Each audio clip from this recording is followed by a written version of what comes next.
This is about taking responsibility. This is about how have I been showing up for myself? There's going to be default programming responses that we're going to be making as we interact in our life.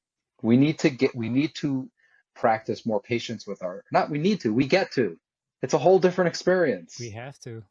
When we love ourselves, when we're compassionate to ourselves, when we're able to turn off the default programming, the results that start becoming possible in our lives are just amazing. Welcome to the How to Heart Show, helping men reconnect to the heart and empower others as the leaders they were born to be. I'm Vincent Haasboom. My mission is to help you speak your truth, own your authenticity, and step into your power. The world needs the raw and authentic man right now. Join us if you're ready to make a change.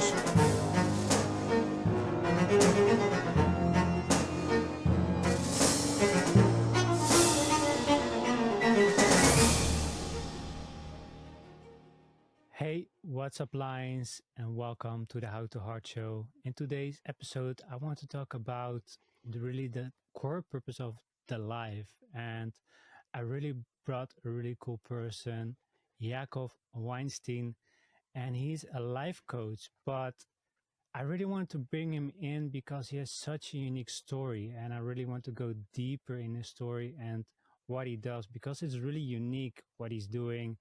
And I can tell you all about it, but it's better for Yaakov to explain it for himself. So, Yaakov, thank you so much for being on the show.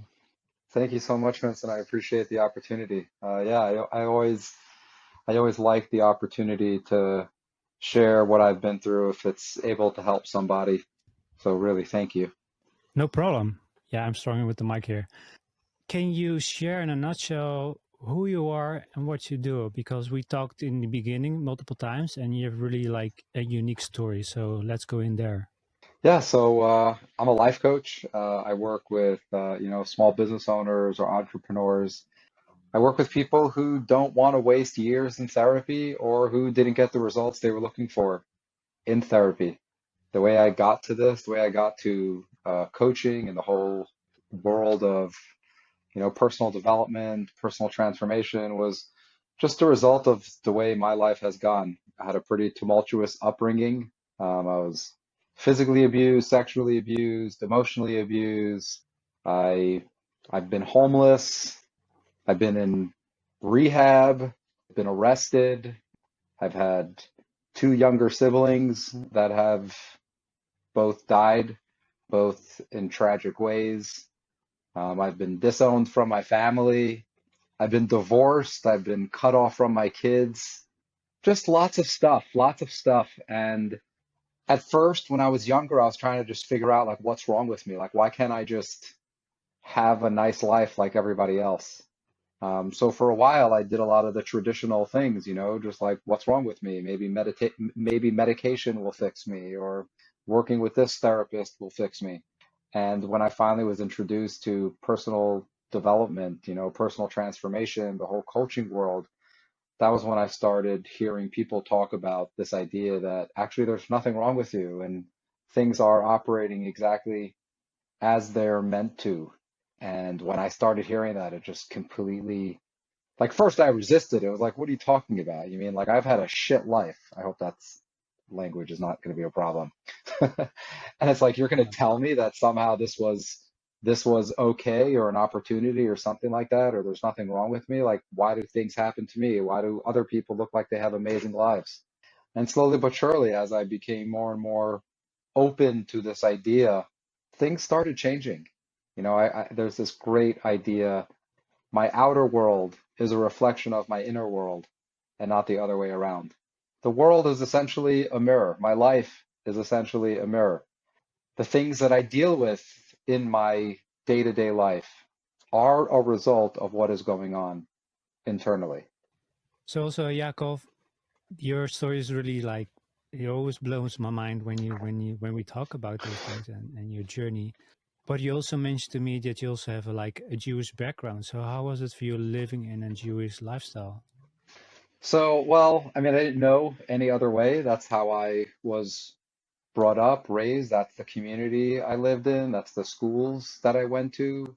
And it's interesting because even though I'm not really living in that anymore, and the way I practice is very limited and definitely different than how I was brought up. I mean, my parents wouldn't really consider that I do anything in line with my upbringing.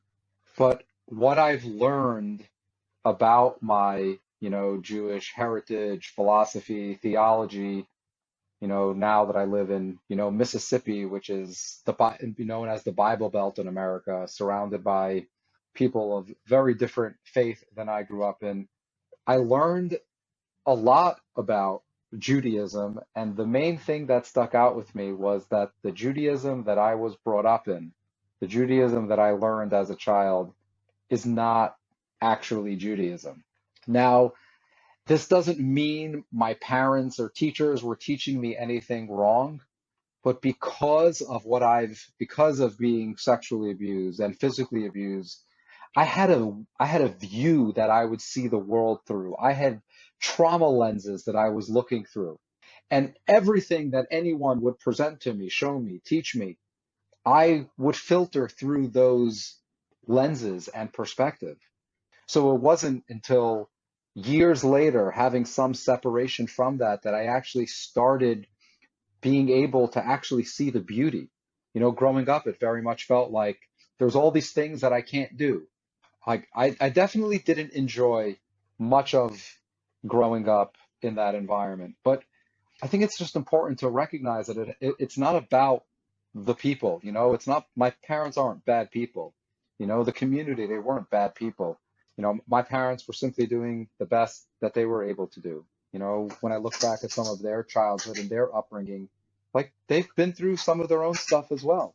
But because I was already viewing things through this traumatized experience, I had my own version of how I was seeing things, understanding things, and interacting with things. And I think that's a very important lesson for us in life.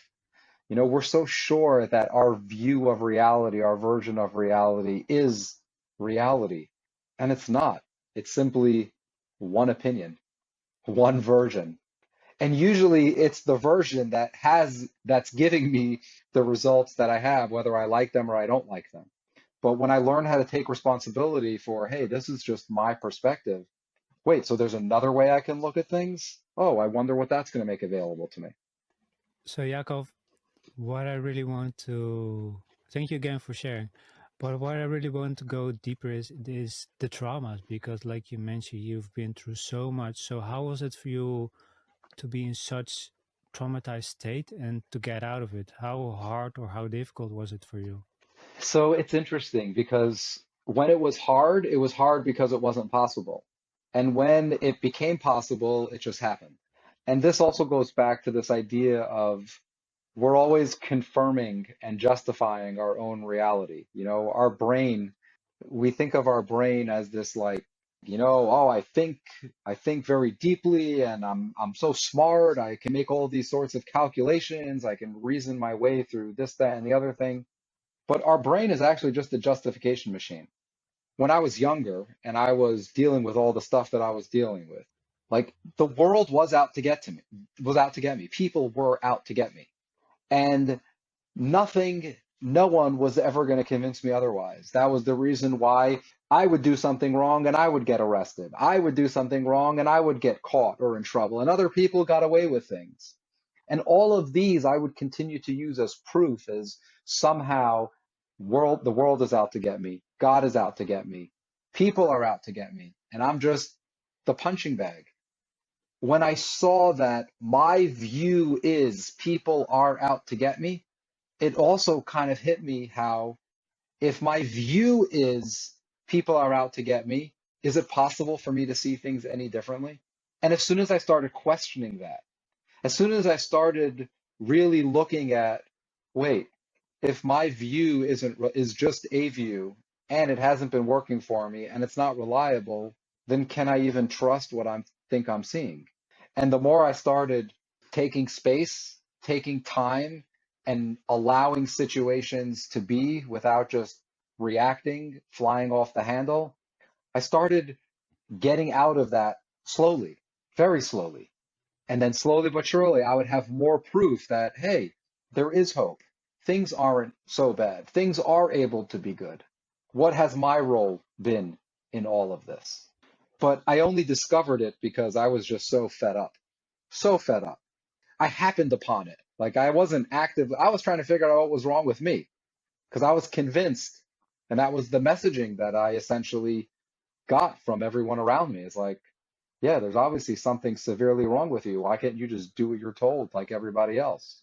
I was on medication because I needed to be controlled. When I wasn't on medication, I was a nightmare. So I believed all that stuff. It didn't matter how I felt. No, this is what you need to do because otherwise you're just too much to handle.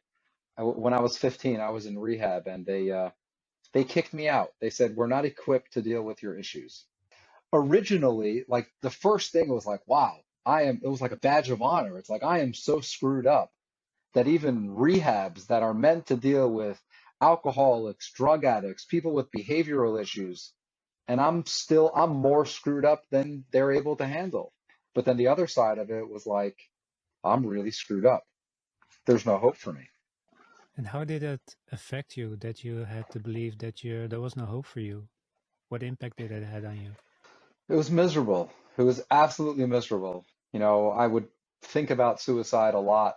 I would pray not to wake up in the morning. I would walk around looking for fights, hoping someone would just beat me to a bloody pulp, or maybe even kill me by accident, or why can't a truck just come and run me off the road, or trees fall on me or something, always wishing that I didn't have to deal with this anymore.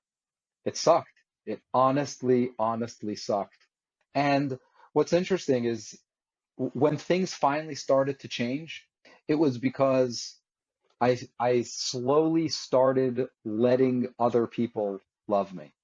It was always scary, like knowing who can I trust, like my father used to beat me, this other person or other people have, abused me sexually. It's like I obviously don't know who is trustworthy and how to trust people. But then again, if I can't figure out who is trustworthy and who can actually, or how do I trust people, make mistakes, still be able to protect myself, and then learn slowly but surely. And until I finally had the courage to actually allow and let people in and let people care for me and let people love me and let people show me that, that's one version of reality. It's not the only version of reality. And then when I was 17 years old, that was probably one of the first, it's not the first, because there were definitely some pretty amazing people along my way. But when I was 17 years old, I was living in a group home, and this man, just a gift from God. Like his whole model was, we're gonna love you until you learn to love yourself. And we definitely need more of that. We have this idea as parents that, oh, we have to teach our kids, we have to train them to be productive members of society, because otherwise they're going to go out there and just be these horrible vagabond criminals, who knows what. But the part that we tend to miss about people and development is at that age, we don't even have the capability of thinking critically. We're literally, we're sponges. And the role of parents, I have a 2-year old, so I get to practice this now again. He doesn't have the ability to think critically, to use logic, to make choices or decisions. He's doing things because he's playing, he's experimenting, he's figuring things out. It's a safe environment, the consequences are limited. And to the best of my ability, that I make it possible for him to test all of the boundaries of who he is and what the world is, the more when he grows up, he'll be able to go out in his life and take risks and discover new things because he knows that the world is essentially safe. But so many of us, especially as parents, or if we didn't have the best upbringing, what we call parenting is really conditioning. And it's like, I just had a long day at work. I need you to behave this way. I need you to act this way so that I can continue surviving my day. When do we actually learn who we are, what we're capable of. When do we get to test any of those boundaries? Well, when we're outside in the world, and then the consequences and the stakes are that much higher.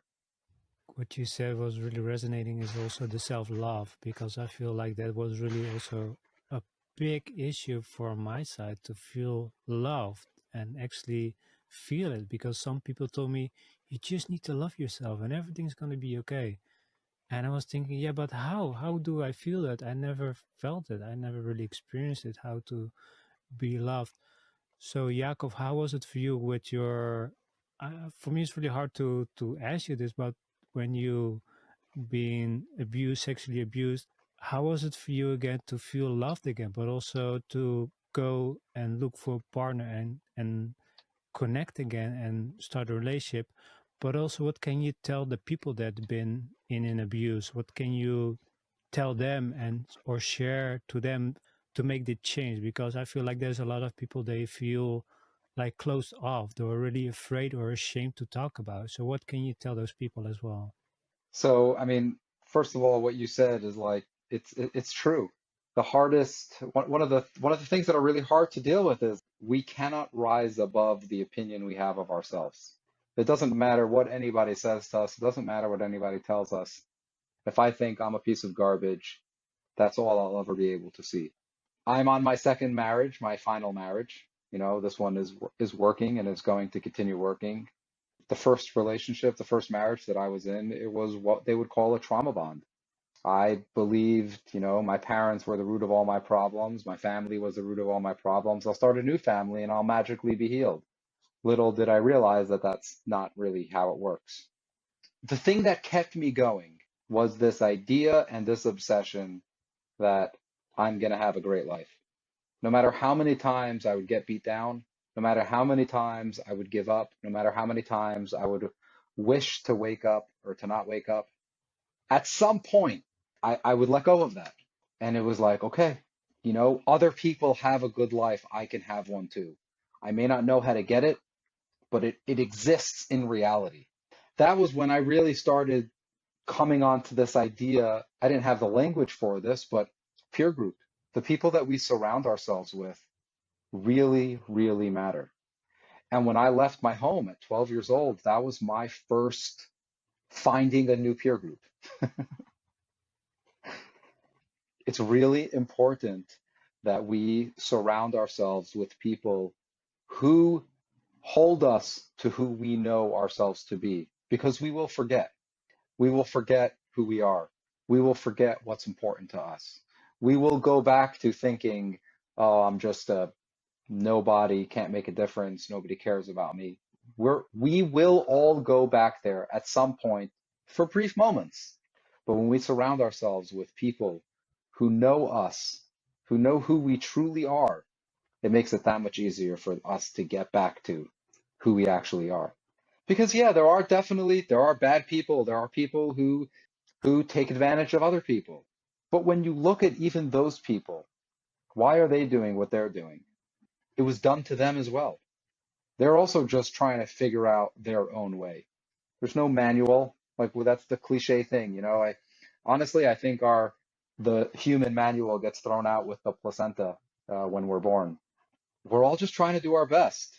You know, no matter how many bad decisions I've made, they were all what seemed to be best with what I had access to at that time. And I think when I'm coming from there, when I remember that, well, one, I'm able to be a little bit kinder to myself. I can forgive myself for the bad choices or the less than optimal choices that I made. But it also makes it easier for me to forgive other people. Some really bad stuff that I don't wish on anybody was done to me. And now what? I can stay there, stop my development, stay stuck there, and I would be completely justified. It would be 100% justified. But then what? They won. The abuse that was perpetuated was complete, was final. And it doesn't have to be that way. As long as I have the ability to take another breath, I have an opportunity to create a different reality, to have a different choice, to see things differently. That may sound like big words that may sound like things that are far-fetched, look around nature. I mean, look around the world. Things don't happen by accident. You know, think of the probability of you being here.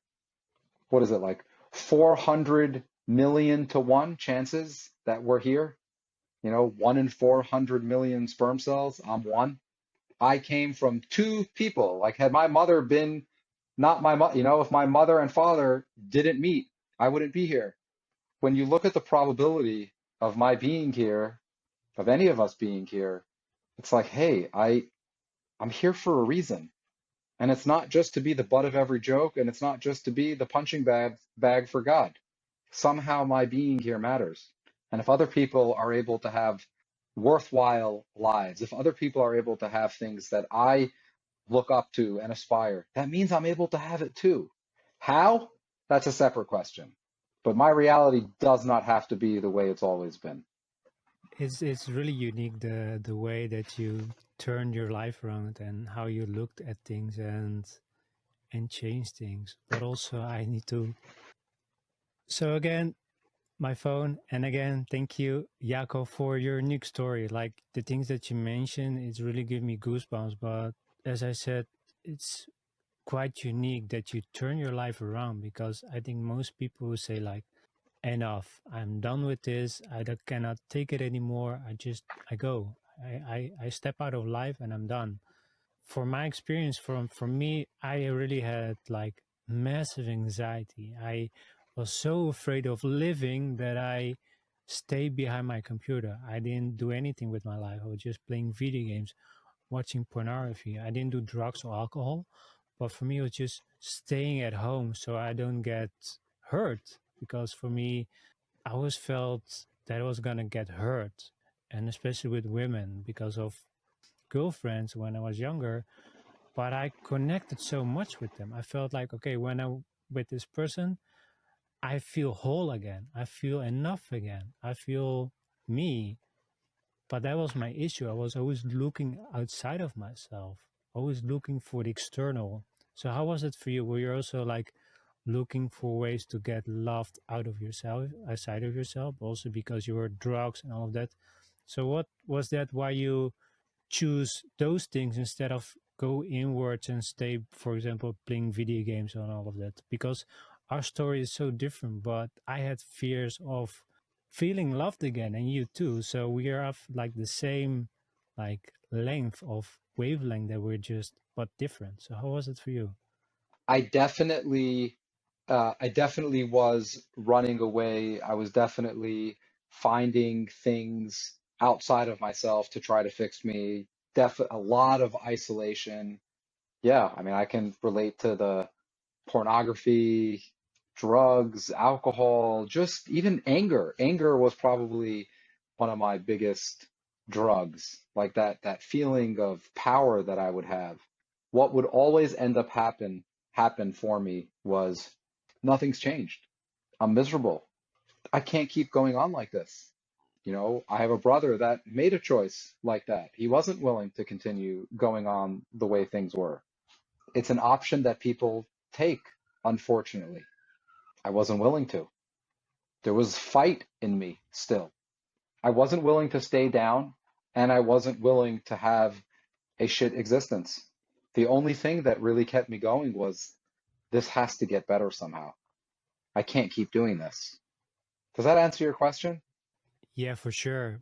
Because for me, it was so difficult to get out of it. For me, it was really make the change. For me, it took from the age of 12, I started with porn. From the age of now, and in between, I was always like hiding and behind my computer. I made the change when I got a message from my higher self that said to me, I need to make the change. I need to get help. But if I didn't get that message, I would still be living the same way. So I'm really grateful that I got that message, because, like you said, Mm, we're here for a reason. My journey wasn't for me to be sitting behind my computer and wasting my life. I have a purpose. I have a designed plan for me to do. Same for mm, you. But for me, really to see that, it was so difficult because I was so mm. integrated with fear. Every time I wanted to do something, I felt triggered. I felt anxiety. But once I got the call to make the change for me, I have to do it. I have Hmm. to get help. Was there also a point for you in life that you also had that as well? Like, now I need to get help and change? Oh, so many times. So many times. I think, there's this idea that I've learned over the last year or two. Thoughts become things. And looking back at the way my life has gone, because I've had this obsession with, I'm going to figure out what's wrong with me. I'm going to have a good life like other people. I'm going to figure out how to be happy. Slowly but surely, when opportunities would present themselves, I would go after them. First, it was like some, friendly rabbi that offered another view. Then it was, working with a therapist that would help push the needle. Then it was coming into contact with people who started having this language of, personal development and personal transformation. And the first time I came across that stuff, I didn't use any of that stuff properly. It's like, oh, there's nothing wrong with me. Oh, well, then I guess I'm going to go do whatever I want and I'm entitled and I'm deserving. And I became that selfish, self-centered, transformed prick. But even that was a gift because it sped up my hitting rock bottom, acting out in more dramatic ways because, well, I'm entitled. I get to have these things. There was only so much that it was going to continue to sustain me. There were consequences from some of the things that I did, the way it would affect my marriage, the way it would affect my ability to produce at work, the way I would interact with my children, but not willing to give up, continuing to believe that we are meant to have good lives. We are meant to be happy. And I'm going to figure out how to have that, even if it kills me. Really fascinating how you change your life because, like I said, what you've been through is insane. What you've experienced with the things that you did and to overcome. But for me, it's really curious. How did you make the transition to be a life coach? What was for you the turning point? Like, hey, what are the things that I've been through and things that I've learned? Now I want to help people. Now I want to be a coach and help people to overcome the obstacles or the traumas and everything that I've been through. I mean, once I got to experience how personal transformation was helping me, how it was getting me closer to fulfilling the life that I wanted to have, I was like, people need to know this. This idea that we have to settle for mediocrity, this idea that, well, we're born to the right family or we're born to the wrong family. If we're born to the wrong family, we're going to have a crappy existence. If we're born to the right family and we have good opportunities, we'll have a great life. That's what I believed when I was younger.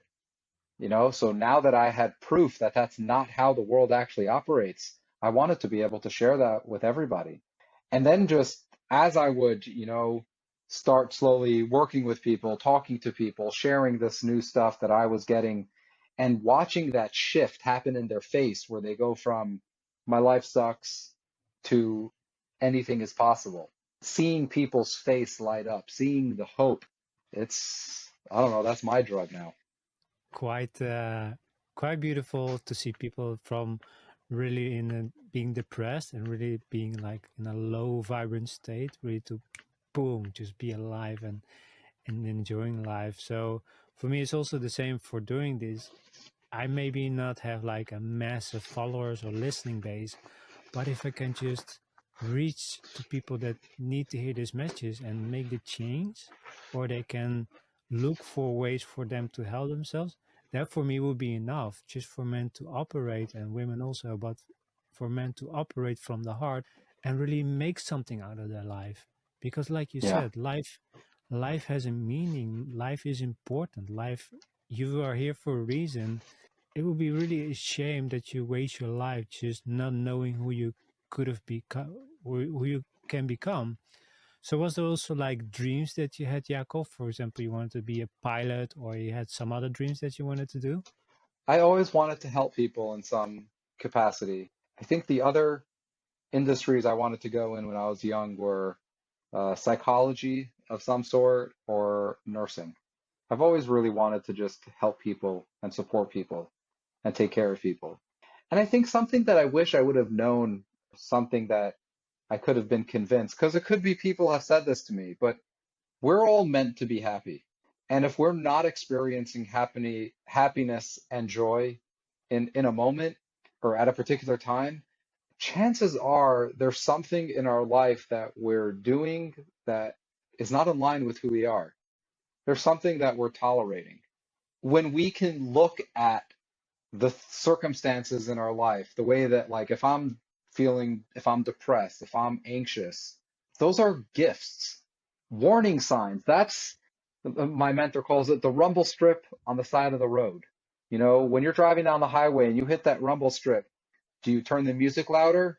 Do you continue going the way you're going, or do you correct course and get back into the center of your lane so you don't run into that wall or off the side of the road? But that's how many of us respond when we are depressed, when we're anxious, when all the other different types of feedback that our body tends to give us when we need to correct course. I think had I understood that that's what was going on, that's the anger, that was all the inner turmoil I was experiencing was, dude, course correct, as opposed to let me figure out what's wrong with me so I can stop feeling this way. I think I would have gotten results much sooner. But on the other side of that, there's a whole lot of other things that I would not have learned. I also believe that things happened the way they needed to happen so that I can become who I meant to become. So I actually have the opportunity to make a difference the way I want to make a difference in the world. The way I want to be able to have a major and tremendous impact on other people. And I think if I just had some easygoing life, if I didn't go through a lot of things that I went through, I wouldn't have that opportunity and I wouldn't be me. So somehow, from the beginning, this all has been happening for me and not to me, even though my brain tries to convince me otherwise. You also mentioned that when we talked that life happens to you, but what is that? What did you mention? Happens to you, but for you? Yeah, life is not happening to me. Life is happening for me. There's a question that Albert Einstein said the most important question facing humanity is, do you live in a friendly or a hostile universe? And for a long time, my answer to that question was I live in a hostile universe, and I had all the proof. I had all the proof. But what's interesting is that, and this was actually came out of a conversation I had, like we were talking about Rob a little bit earlier. I mentioned this quote from Albert Einstein to him, and he was saying how it's like, the idea that it's even a choice.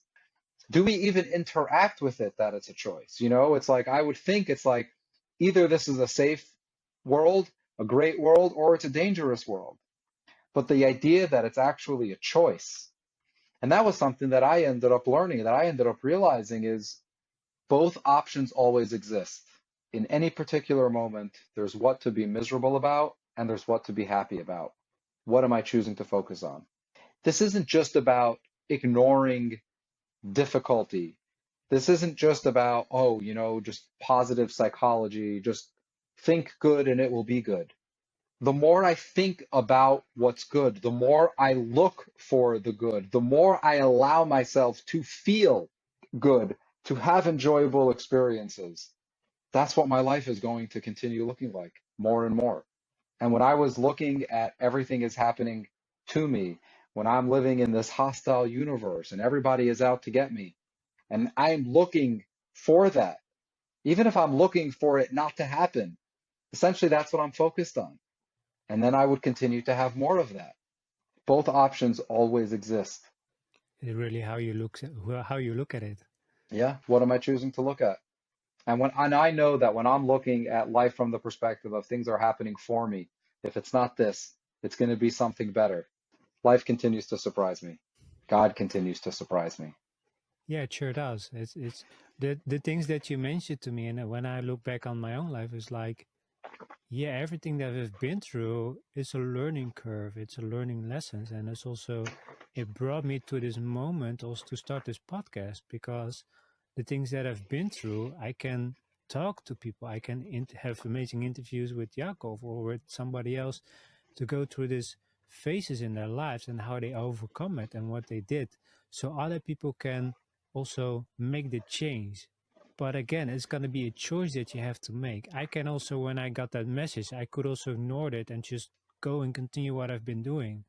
But in the end, I would be still playing video games. I would still being the same me, miserable, not doing anything with my life, missing experiences. I didn't want to go there. I didn't want to go there anymore. I felt the pain and anxiety. I didn't want to feel that. But still, once I started to do those things, I felt the fear. I felt anxiety. I felt the changes that I need to make. I had to do them. And still, it's difficult, but it's also a learning curve. It's also the things that we need to do that for us to learn. It's also our soul wants to learn and experience. So for us, we need to go through that. But it was really difficult, and still I have my challenges like everybody else. But what really is for me is also I had to accept it. I had to accept that I wasted my life many, many years playing video games and watching pornography. I had to accept, but still I had the choice to make the decision and change now instead of wait and not doing anything. So for me, what you mentioned also, that was for me my most important, that I had to accept it. I had to accept and also not fighting myself anymore. Forgive Yeah, myself for the choices yeah, that I had to make. yeah. So how was it for you, Yakov, to forgive yourself and the people that might have hurt you and hurted you? So actually, if I could just go back to something that you were saying before, because I Yeah, respectfully go want to ahead. disagree with you. I don't think you wasted your life. I don't think even those things that were not getting you the results that you wanted, they weren't a waste. See, we are wired to survive. That's how we're designed. We're designed to survive, which is really just not die. And when we're dealing with things, when we're dealing with trauma, when we're dealing with stress, we're going to do the surviving thing. We're going to do the not dying thing. And sometimes that's all we're capable of doing to not die is to distract ourselves, to self medicate. So is that a waste? No, that's us not dying. It's also not a very high level, high quality life, but what's the alternative? And I know this may sound like a little bit subtle, but when we recognize that the way that we are designed is extremely intelligent, we are capable of so much, and we can start using it to our advantage. We can beat ourselves up that much less when things don't go the way that we want. We can start introducing more love and compassion to ourselves. You know, now I'll use opportunities because I still think of things that I'm ashamed about or I wish went differently. I'll forget, I'll go back to an old way of thinking. And as soon as I catch myself there, it's like, oh, that's an opportunity. And I'll picture that version of myself, saying the things that he was saying, doing the things that he was doing. And I'll close my eyes and I'll bring him to mind and I'll give him a hug. I'll just be there for him. I'll love him. And this may sound woo woo, this may sound too touchy feely, but then why is it that plants do better when we talk nicely to them? Why is it that plants do better when people shower love on them? Did you ever hear of this rice experiment? Yeah, I have. I mean, and for all the listeners, like go YouTube the rice experiment. Look at those videos. Watch what happens. Watch how these things they matter. You know, Absolutely. love, we operate best in loving environments. They say environment beats will over time every time. If the self-talk that I have in my head towards myself is berating, condescending, is mean, is abusive, hell, there are things sometimes that go on in my head that I know if I heard somebody else saying them out loud to somebody else, I would walk over and be like, hey, is everything okay here? And yet somehow it's okay for me to talk to myself that way. So learning how to be, like you were saying, more loving to myself, treat myself with more respect, Now, this isn't a pass to go do whatever I want. This isn't a pass to be obnoxious, to be mean to other people. This is just the opposite. This is about taking responsibility. This is about how have I been showing up for myself? And if that means you need to go sit in a bubble bath for a while, go do that. If our nervous system isn't regulated, there's going to be default programming responses that we're going to be making as we interact in our life. We need to practice more patience with not we need to, we get to. It's a whole different We experience. have to. When we love ourselves, when we're compassionate to ourselves, when we're able to turn off the default programming, the results that start becoming possible in our lives are just amazing. I totally agree. And the books that came up to me that I really want to share, the first one, that's The Body Keeps a Score. We also mentioned it when we had this talk. And also Letting Go. I'm not sure what's the name of the book, but I'm listening to it now. I'll also put it in the show notes, and it's really, really good. It really Is that David changed. Hawking's book, Dr. Hawking's book? Yes, that one. It's really, really good. It really changed my perspective on taking the power and really being angry all the time, just being frustrated and just letting that go because it's not getting me anywhere. And it was really fascinating how he explains that and how you change life. But also, The Body Keeps a Score. That was really life changing for me. How traumas can be in a loop and really programmed into your system and really be triggered when something happens. It was really quite impressive how to reflect it back on your life and say like, oh, okay, so this is how I can deal with it next time. So that was for me really that I want to share the two books. And Yaakov, the last thing that I want to ask you is before we're gonna close this interview, and I also want to do another one with you because there's more layers that we can go to, and I really like to talk to you about this. So let's do another one next time. But the things that I want to the question that I want to ask you is, what are you most proud of in your life? Because it's always curious for people. They always talk about how bad their life was, but what are you most proud of? I really like to know. I'm most proud of the fact that I have not given up. And I don't just mean on life. I didn't give up on marriage. I didn't give up on kids. I didn't give up on family. I didn't give up on community. All of these things would have been so easy to give up on, go move out into the woods, be a hermit, and I would have had all the justifications for it. Don't give up. Don't give up. You never know what's right around the corner.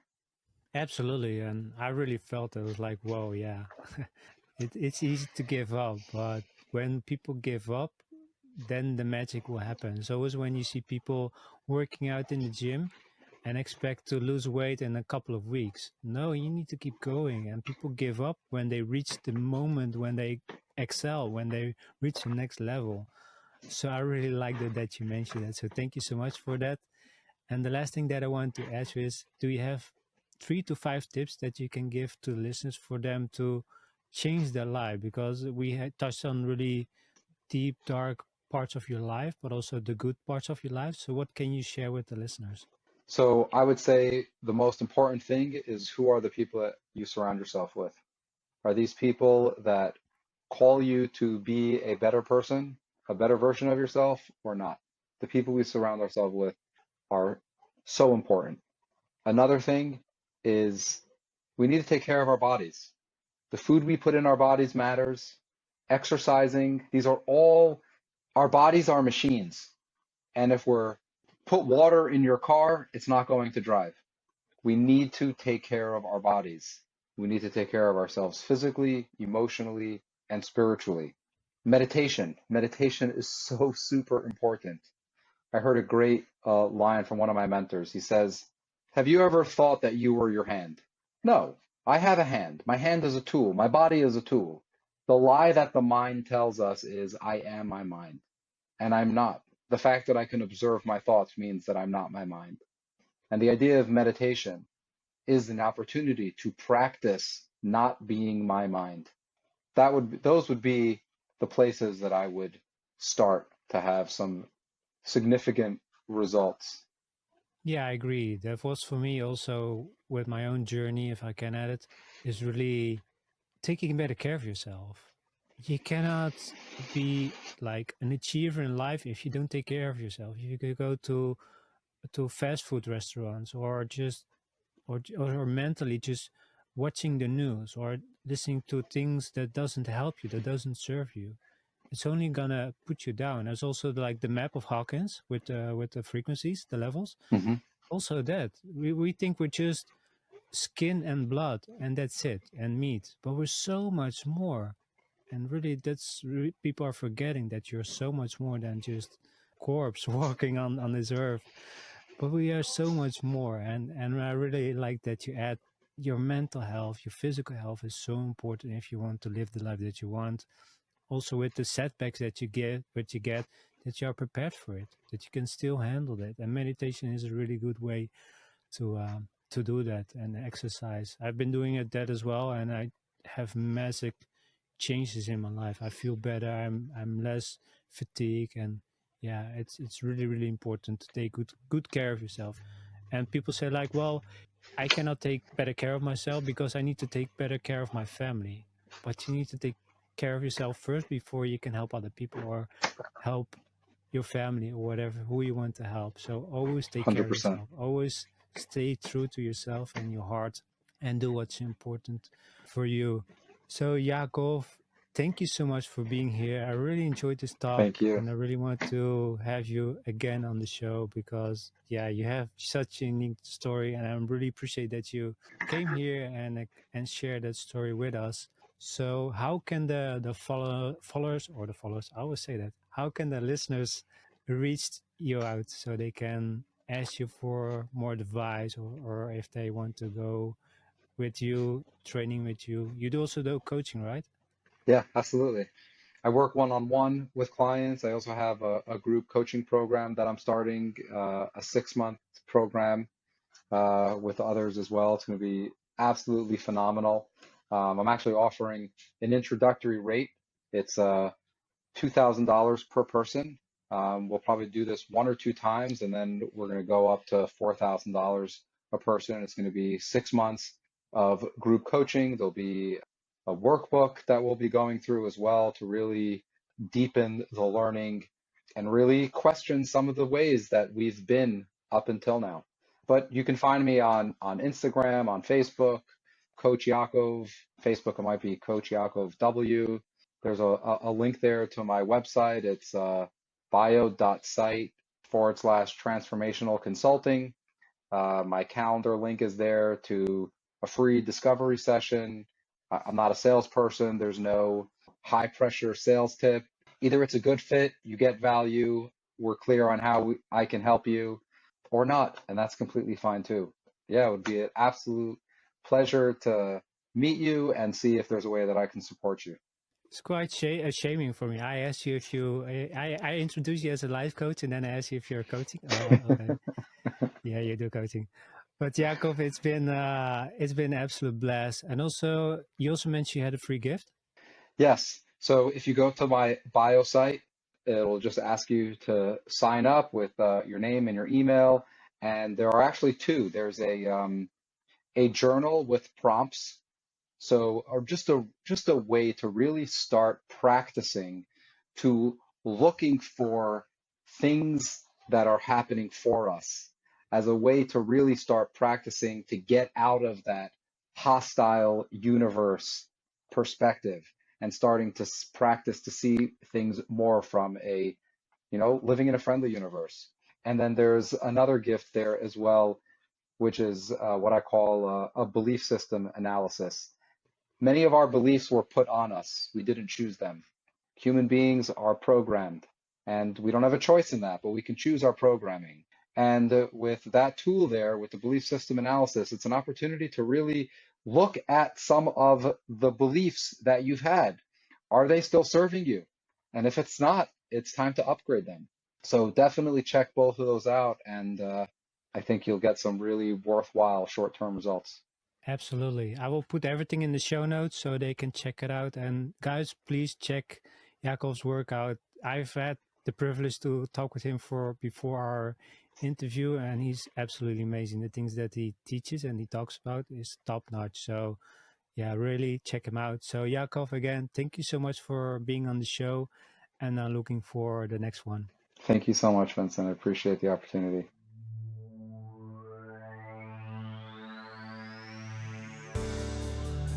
Hey Lions! Thank you for listening on this journey with me to reconnect with your heart. If you like the show, please like and drop a 5-star rating.